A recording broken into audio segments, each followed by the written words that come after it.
And let's have a closer look at those front pages. What's on the front cover of The Guardian, Graham? Well, the first story is a really good example of the Guardian desperately trying to come up with a news story now that it's decided to ignore everything that doesn't fit its narrative.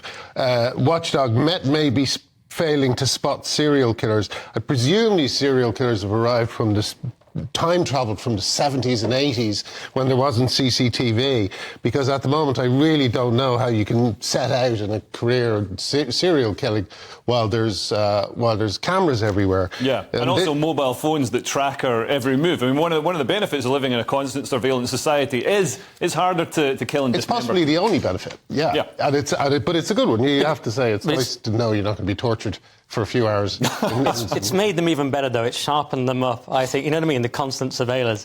This is tasteless, isn't it? I'm so sorry. You've clearly put some thought into this, Nick, which doesn't surprise me. No, but it is shocking, isn't it, that the incompetence about it. I mean, I don't know why it's surprising, actually. I've said it's shocking because everything else is total incompetence in this country. I'm trying to get a leak fixed in my house. It's taking weeks. And so the officers didn't even notice the men had been murdered. Yeah. I think they noticed they were dead, probably, but not that they'd even been murdered. They didn't even check their pockets. They didn't write down their basic characteristics like race. And so it's like the first people who have encountered a serial killer. You know, when before serial killers were even a thing, like in the 60s or whatever it was, and they're like, oh, these may be connected. Like, that's their level of sophistication. That's what the Met has regressed to. Yeah, and again, it's slightly better than when they actually returned the victims to the house, as they did with...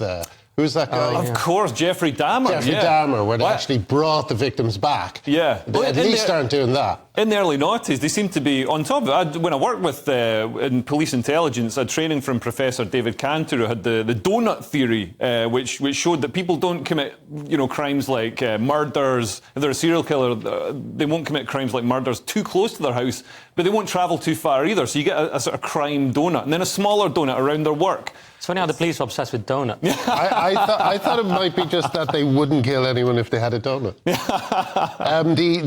But the thing that kind of...